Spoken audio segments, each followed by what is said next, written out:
26वीं आयत तक हम पढ़ेंगे। Wonderful Lord Jesus, hallelujah. मुकद्दस लूका की मार्फत लिखा गया अंजीली बयान, उसका 6 बाब, उसकी 20 आयत से 26वीं आयत तक इस तरह लिखा है। फिर उसने अपने शागिर्दों की तरफ नजर करके कहा, मुबारक हो तुम जो गरीब हो, क्योंकि खुदा की बादशाही तुम्हारी है। मुबारक हो तुम जो अब भूखे हो, क्योंकि आसूदा होगे। मुबारक हो तुम जो अब रोते हो, क्योंकि हंसोगे। जब इब्ने आदम के सबब से लोग तुमसे अदावत रखेंगे और तुम्हें खारिज कर देंगे और लान तान करेंगे और तुम्हारा नाम बुरा जानकर काट देंगे, तो तुम मुबारक होगे।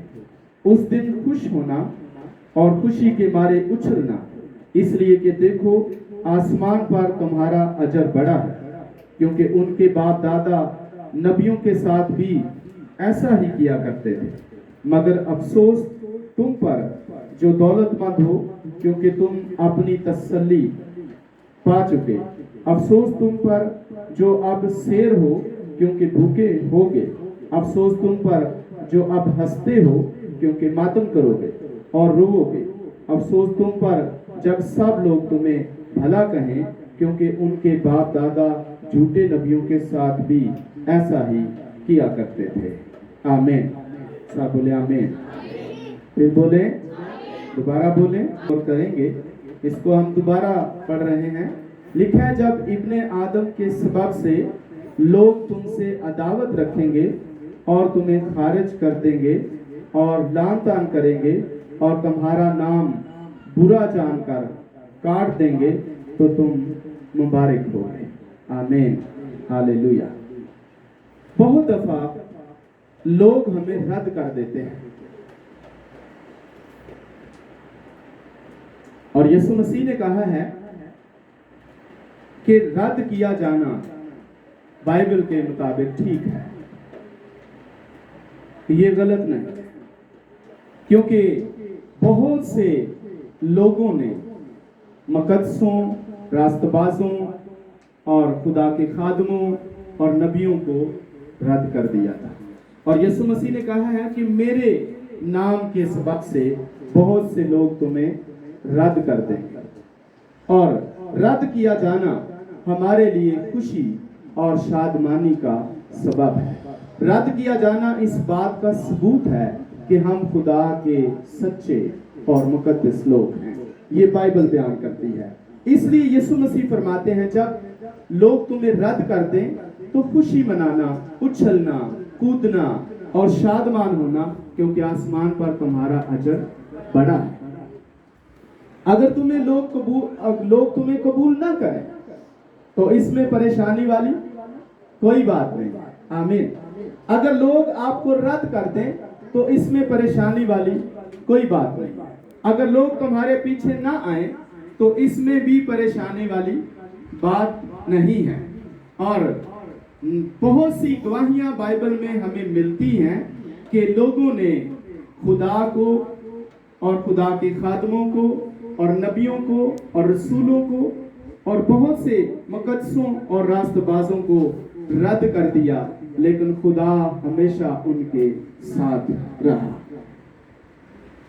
बहुत से लोग इसलिए रद्द कर देते हैं क्योंकि वो समझते हैं कि हमारी कदर कीमत खुदा की नजर में बहुत ज्यादा है, और अपने आप को ऊंचा दिखाने के लिए, अपने आप को बेहतर दिखाने के लिए वो सोचते हैं कि हम अगर खुदा के साथ ना भी रहेंगे और चर्च ना भी जाएंगे तो भी हमारी कदर कीमत जबरदस्त है। लेकिन ऐसा नहीं है। बहुत से लोग ये समझते हैं कि अगर मैं बहुत सा पैसा कमाऊंगा और मैं एक बड़ा शख्स बन जाऊंगा तो फिर मुझे कोई भी रद्द नहीं करेगा। बहुत से लोग ऐसे हैं जो कहते हैं मैं एक बड़ी जबरदस्त नौकरी करूंगा और जबरदस्त आदमी बन जाऊंगा तो लोग मुझे रद्द नहीं करेंगे। बहुत से लोग ये सोचते हैं कि मेरे पास اگر زبردست گاڑیاں ہوں گی تو لوگ مجھے رد نہیں کریں گے، لیکن یہ ان کی سوچ ہے۔ ہم دیکھ سکتے ہیں کہ بائبل کا خدا یسوع مسیح کو رد کیا گیا۔ آپ جانتے ہیں کہ یسوع مسیح کو بھی رد کر دیا گیا۔ جب پیلاطس نے یہ پوچھا کہ میں کس کو تمہارے لیے چھوڑ دوں، تو یہودیوں نے کہا بارابا کو ہمارے لیے چھوڑ دے اور اس کو لے جا اور اس کو صلیب دے۔ یسوع مسیح کو اس کے اپنوں نے رد کر دیا تھا۔ رد کیا جانا کوئی ہمارے لیے معنی نہیں رکھتا۔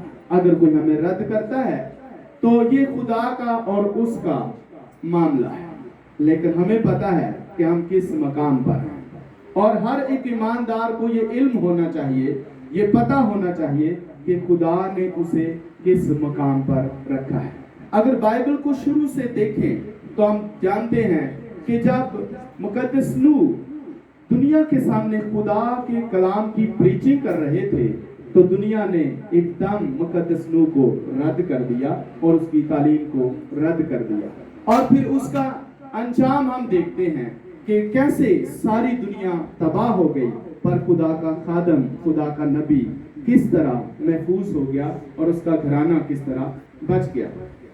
اگر ہم تھوڑا سا ہی آگے بڑھتے ہیں تو بائبل مقدس میں یہ فرماتی ہے کہ مقدس یوسف کو ایک خواب آیا اور اس نے وہ خواب اپنے بھائیوں کو بتا دیا تھا، اور اس کے بھائی اس سے حسد کرنے لگے، اور پھر اس کو ایک اور خواب آیا، وہ بھی اس نے اپنے بھائیوں کو اور اپنے ماں باپ کو بتایا، تو اس کے بھائیوں نے اس کو رد کر دیا، یہاں تک کہ اس کو انہوں نے بہت مارا پیٹا اور ایک کنویں کے اندر ڈال دیا اور کہا کہ یہ ہمارا بھائی ہی نہیں ہے، اس کو بیچ دیا انہوں نے تاکہ نہ آ سکے۔ لہٰذا کیا کیا گیا؟ اس کو رد کر دیا گیا، یوسف کو رد کر دیا گیا اور اسے بیچ دیا گیا، لیکن جو خدا نے اس کی زندگی کے اندر منصوبے رکھے تھے، خدا نے وقت پر منصوبوں کو پورا کیا، خدا نے اپنا پلان جو اس کی زندگی میں رکھا، خدا نے زندگی کے اس پلان کو جو یوسف کے لیے تھا وقت پر پورا کیا، اور ہم دیکھتے ہیں کہ وہ ایک وقت میں مصر کا حاکم تھا۔ آمین۔ اور پھر ہم تھوڑا سا اور بھی آگے بڑھیں تو جب بنی اسرائیل بڑی مصیبت میں تھے، بڑے دکھ میں تھے، بڑی پریشانی میں تھے، فرعون کی وجہ سے، مصریوں کی وجہ سے، ان کے دکھ، ان کے سارے ظلم کی وجہ سے، تو خدا نے اپنے بندہ موسیٰ کو وہاں پر بھیجا، اور جب موسیٰ وہاں جاتا ہے، محل سے باہر نکلتا ہے، تو دو شخص آپس میں لڑائی جھگڑا کر رہے تھے، وہ دونوں مصری تھے، اور وہ ان میں سے ایک مصری تھا اور ایک اسرائیلی تھا، اور مقدس موسیٰ نے دیکھا کہ یہ مصری جو ہے اسرائیلی کو مار رہا ہے، تو اس نے مصری کے سر پر ایک مکہ مارا اور مصری مر گیا، کیونکہ مقدس موسیٰ بہت زبردست اور جوان بندہ تھا، اور اس نے مصری کے سر پر مکہ مارا اور ایک ہی مکہ سے بندہ مر گیا، اور اس نے مصری کو ریت میں چھپا دیا۔ اور دوسرے دن جب وہ پھر باہر نکلا اپنے بھائیوں کو دیکھنے کے لیے، تو آپس میں اسرائیلی دونوں آپس میں لڑائی جھگڑا کر رہے تھے، تو موسیٰ نے کہا کہ تم تو آپس میں بھائی ہو، تم کیوں لڑتے جھگڑتے ہو؟ تو انہوں نے کہا تمہیں کس نے ہم پر حاکم بنایا ہے؟ یعنی کہ انہوں نے موسیٰ کو رد کر دیا اور موسیٰ وہاں سے بھاگ گیا۔ اور ہم دیکھتے ہیں کہ اگرچہ بنی اسرائیل نے موسیٰ کو رد کر دیا تھا، لیکن خدا نے اس کی زندگی کے اندر جو پلان رکھا تھا، وقت پر خدا نے اس کو پورا کیا، اور وہ پورے بنی اسرائیل کا حاکم بنا، بادشاہ بنا، ان کا لیڈر بنا، اور ان کو ملک مصر سے نکال کر لے آیا۔ میں آپ کو بتانا چاہتا ہوں کہ رد کیا جانا ابلیس کا ایک بہت بڑا منصوبہ ہے، اور ابلیس مختلف زندگیوں کے اندر ہو کر انسانوں کو رد کرواتا ہے، اور خاص طور پر ابلیس ان کو رد کرواتا ہے جن کے اوپر خدا کا مسا ہوتا ہے، جن کو خدا نے چنا ہوا ہوتا ہے، اور ابلیس نہیں چاہتا کہ لوگ اس کے پیچھے جائیں۔ क्योंकि अगर लोग उसके पीछे जाएंगे तो यकीनन लोग सेव होंगे, यकीनन लोग बचेंगे। इसलिए इब्लीस का ये मंसूबा है कि उस शख्स को रद्द किया जाए, और इब्लीस मुख्तलिफ जिंदगियों के अंदर आकर उस शख्स के खिलाफ बातें करता है और जिंदगियों के अंदर उनके कानों में मुख्तलिफ तरह के उनके खिलाफ बातें बनाकर उस शख्स को रद्द करने की पूरी कोशिश करता है। और मैं ये भी बताना चाहता हूं कि इब्लीस का मंसूबा यहां तक होता है कि अगर कोई बच्चा माँ के पेट में ही जब होता है तो इब्लीस उस वक्त भी उस बच्चे को रद्द करने के लिए बोलता है, और वो माँ बाप के दिमाग में ही ऐसी बातें डालता है, इस बच्चे की जरूरत नहीं है। हाँ, ये खुदा नहीं डाल रहा, ये माँ बाप के जहन में जो बात डाल रहा है ये खुदा नहीं डाल रहा, ये इब्लीस बात डाल रहा है कि इस बच्चे की जरूरत नहीं है। इब्लीस माँ के पेट से ही ममसू के खिलाफ होता है, इब्लीस माँ के पेट से ही खुदा के खादमों के खिलाफ होता है, इब्लीस माँ के पेट से ही उनका पीछा करता है, इब्लीस माँ के पेट से ही उनको जानता होता है कि अगर ये पैदा हुआ तो फिर ये मेरे लिए तबाही होगा, अगर ये पैदा हो गया तो मेरी सल्तनत को तबाह करेगा। इसलिए इब्लीस माँ के पेट में ही उस बच्चे को मार डालने के मंसूबे बनाता रहता है, और बहुत से लोग इब्लीस के झांसे में आ जाते हैं, बहुत से लोग इब्लीस की बातों में आ जाते हैं और उस बच्चे को गिरा देना चाहते हैं, उस बच्चे को खत्म कर देते हैं, उस बच्चे का अबॉर्शन करवा देते हैं, उस बच्चे को गिरा देते हैं, उस बच्चे को दुनिया में ही नहीं आने देते, और फिर खुदा को किसी दूसरे के वसीला से वही खिदमत देकर भेजनी होती है। खुदा अपने मंसूबे को हमेशा पूरा करता है। अगर एक शख्स इब्लीस के शिकंजे में आ गया और उसने उस बच्चे को जाया कर दिया, उसका अबॉर्शन करवा दिया, वो बच्चा दुनिया में नहीं आया, लेकिन उसके पास जो खुदा ने खिदमत उसको देनी थी वो खिदमत फिर किसी दूसरे के पास भेजेगा, लेकिन खुदा अपना काम लेगा। हमें इस चीजों को समझना चाहिए कि हम कभी भी ऐसी सिचुएशन में अगर हमारे पास 10 भी बच्चे हैं और अगर हमें खुदा ने फिर भी ब्लेस्ड किया है, फिर भी बरकत दी है, तो हमें इस मंसूबे को अपने सहन में रखना चाहिए कि ये खुदा का खास मंसूबा है, और उस बच्चे को कभी भी जाया नहीं करना चाहिए। उसे इस दुनिया में रिसीव करना चाहिए कि वो खुदा का बहुत बड़ा प्लान के साथ इस जमीन पर आने वाला है। मैं आपको बता देना चाहता हूं कि मुकद्दस पौलुस को शैतान ने पहले ही अपनी गिरफ्त में ले लिया था। आप समझते हैं कि वो एक जबरदस्त खुदा का खादम सामने नजर आता है कि उसने 14 खत लिखे। अगर नए अहदनामा में देखा जाए तो वो नए अहदनामा का हमें एक जबरदस्त रसूलों में से हीरो नजर आता है। लेकिन आप समझते हैं कि जब यीशु मसीह जमीन पर थे तो वो यीशु मसीह के मुखालिफ क्यों हुआ? वो इसलिए पौलुस के मुखालिफ हुआ ताकि पौलुस कभी भी मसीह के साथ जुड़कर खुदा का काम ना कर सके। इसलिए वो हमेशा मसीह के खिलाफ रहा और मसीह के रसूलों के खिलाफ रहा, कलीसिया के खिलाफ रहा, और जब तक वो कलीसिया के खिलाफ रहा, मसीह के खिलाफ रहा, रसूलों के खिलाफ रहा, इब्लीस उसको यूज करता रहा और वो ईमानदारों को मारता रहा और रास्तबाजों को तबाह करता रहा। लेकिन जब खुदा ने उसको जबरदस्त हाथ से इब्लीस के चुंगल से छुड़ा लिया तो फिर वही इकरार करता है कि मैं अंधा था पर अब मैं देखता हूँ, मेरी आंखें बंद हो गई थी, मेरी आंखों से छिलके उतरे हैं और मेरी आंखें खुल गई हैं। अब मैं जान गया हूँ खुदा की बरकत को, अब मैं जान गया हूँ खुदा की ब्लेसिंग को। और तब से लेकर उसने फिर जब तक जमीन पर रहा खुदा के ऐसे बड़े काम किए जो खुदा ने उसको दिए थे, और खुदा ने कहा कि यही मेरा चुना हुआ वसीला है। आमीन। क्यों? बाइबल कहती है कि ये मेरा चुना हुआ वसीला है, लेकिन उसकी पहली जिंदगी में आप देखें कि वो खुदा का चुना हुआ वसीला कर क्या रहा है। वो खुदा का अगरचे चुना हुआ वसीला था, लेकिन वो क्या कर रहा था? वो दुनिया को मार रहा था, वो ईमानदारों को मार रहा था, रास्तबाजों के खिलाफ था। अगरचे वो खुदा का चुना हुआ वसीला था, लेकिन वो क्यों ऐसा कर रहा था? क्योंकि तब तक वो इब्लीस के शिकंजे में था, तब तक वो इब्लीस के हाथों में था। लेकिन जैसे ही यीशु मसीह ने से अपने जबरदस्त हाथ से छुड़ाया तो साबित हुआ कि वो वाकई खुदा का जबरदस्त वसीला था और चुना हुआ वसीला था, और उसकी जिंदगी में खुदा का जबरदस्त प्लान था। इसलिए लोग हमेशा उसी शख्स को रद्द करते हैं जिसके ऊपर ब्लेसिंग होती है, जिसके ऊपर बरकत होती है, जो खुदा के खास मंसूबे में होता है। इब्लीस नहीं चाहता कि लोग उसके पास जाएं, इब्लीस नहीं चाहता कि लोग उससे सीखें, इब्लीस नहीं चाहता कि लोग उसकी पैरवी में चलें। इसलिए इब्लीस मुख्तलिफ लोगों के जरिया से उस शख्स को रद्द करने की कोशिश करता है। और हम देखते हैं कि एक दफा ऐसा भी हमें नजर आता है कि बाइबल मुकद्दस इन तमाम चीजों को बड़े ही वाज़े तरीके से बयान करती है। हम अपने आप को किन चीजों के पीछे सरफराजी के ताल्लुक से बात कर रहा हूं कि हम ये सोचते हैं कि हमारी कद्र कीमत उस वक्त बढ़ेगी जब हम खाते पीते होंगे, जब हमारे पास अच्छे घर होंगे, जब हमारे पास अच्छी गाड़ियां होंगे, जब हमारे पास अच्छा बिजनेस होगा, तो फिर हमारी कद्र कीमत बढ़ेगी। लेकिन याद रखें, हमारी कद्र कीमत यीशु मसीह के प्यार में है।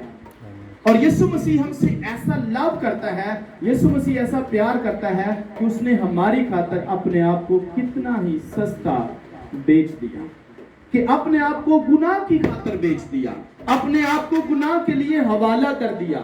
यीशु मसीह अगरचे के खुदा का इकलौता बेटा, खुदा का फर्जंद है, खुदा का इकलौता बेटा, हमारी नजात है और खालिक कुल है, दुनिया का खालिक है, दुनिया का मालिक है, लेकिन किस कदर उसने अपने आप को सस्ता और बहुत सस्ता बेच दिया और अपने आप को एक गुनाह के बदले में सलीब पर कुर्बान कर दिया।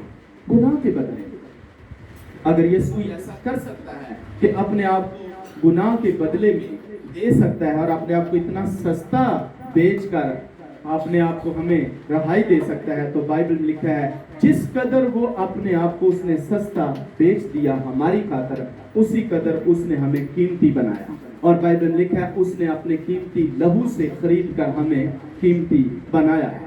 इस बात को जब हम याद रखेंगे कि हम वाकई कीमती हैं और यीशु ने हमें अपने कीमती लहू से खरीद कर कीमती बनाया है, तो फिर अगर कोई हमें रद्द भी कर देगा तो हमें अपनी कीमत का पता होगा कि हम किस कदर कीमती हैं। लिहाजा लोग जब हमें रद्द करते हैं तो हमें अपनी कीमत का पता होना चाहिए। लोग जब हमें रद्द करते हैं तो हमें अपनी कदर का इल्म होना चाहिए। लोग जब हमें रद्द करते हैं तो हमें अपने मकाम का पता होना चाहिए, ताकि जब लोग हमें रद्द भी करें तो बाइबल जो हमें इज्जत देती है, बाइबल जो हमें मकाम देती है, बाइबल जो हमें सरफराजी बख्शती है, बाइबल जो हमें ये बताती है कि हम कीमती हैं, तो हम फिर पछतावा नहीं करेंगे। इसलिए हमें अपनी पूरी कीमत का अंदाजा होना चाहिए, हमें पता होना चाहिए कि हम क्यों हमें लोगों ने रद्द किया, और अगर रद्द कर भी दिया है तो हम चूंकि पहले कीमती हैं, इनके रद्द किए जाने से हम पर कोई फर्क नहीं पड़ेगा। आमीन। लोगों ने नबियों को रद्द किया तो नबियों पर कोई फर्क नहीं पड़ा, लोगों ने मुकद्दसों को रद्द किया तो मुकद्दसों पर कोई फर्क नहीं पड़ा, और लोग खादमों को रद्द करेंगे तो खादमों पर कोई फर्क नहीं पड़ेगा। और मुकद्दसों को जब लोग रद्द करते हैं तो मुकद्दसों के लिए यीशु मसीह ने कहा है जब लोग तुम्हारा नाम बुरा जानकर काट देंगे और तुम्हें रद्द कर देंगे तो तुम्हें कोई फर्क नहीं पड़ेगा। क्यों नहीं फर्क पड़ेगा? कि यीशु मसीह ने उनकी कीमत उनको बता दी। यीशु मसीह ने कहा कि तुम कीमती हो, यीशु मसीह ने कहा कि तुम कदर वाले हो, यीशु मसीह ने कहा कि आसमान पर तुम्हारी बड़ी कदर है, आसमान पर तुम्हारा बड़ा अजर है। जब लोग तुमको रद्द करते हैं तो उसमें पछताने वाली कोई बात नहीं है। नबियों को रद्द किया गया है, मुकद्दसों को रद्द किया गया है, और अगर आज तुम्हें भी रद्द कर दिया गया है तो इसमें कोई पछताने वाली बात नहीं है। पर यीशु मसीह के साथ कोई मसला नहीं था। आमीन। मसीह के साथ कोई मसला नहीं था, मसला तो हमारे साथ था। पर यीशु रद्द किसकी खातिर हुआ? हमारी खातिर रद्द हुआ, क्योंकि मसला हमारे साथ था। हम गुनहगार थे, मसला हमारे साथ था। हम मौत की गिरफ्त में थे, मसला हमारे साथ था। हम इब्लीस के शिकंजे में थे, मसला हमारे साथ था। हम मौत के मुंह में थे, मसला हमारे साथ था। हम जहन्नम में जाने वाले थे, मसला हमारे साथ था। पर यीशु के साथ कोई मसला नहीं था, पर यीशु रद्द किया गया हमारी वजह से, और यीशु ने हमारी वजह से अपने रद्द किए जाने को कबूल किया, अपने रद्द किए जाने को बर्दाश्त किया। तो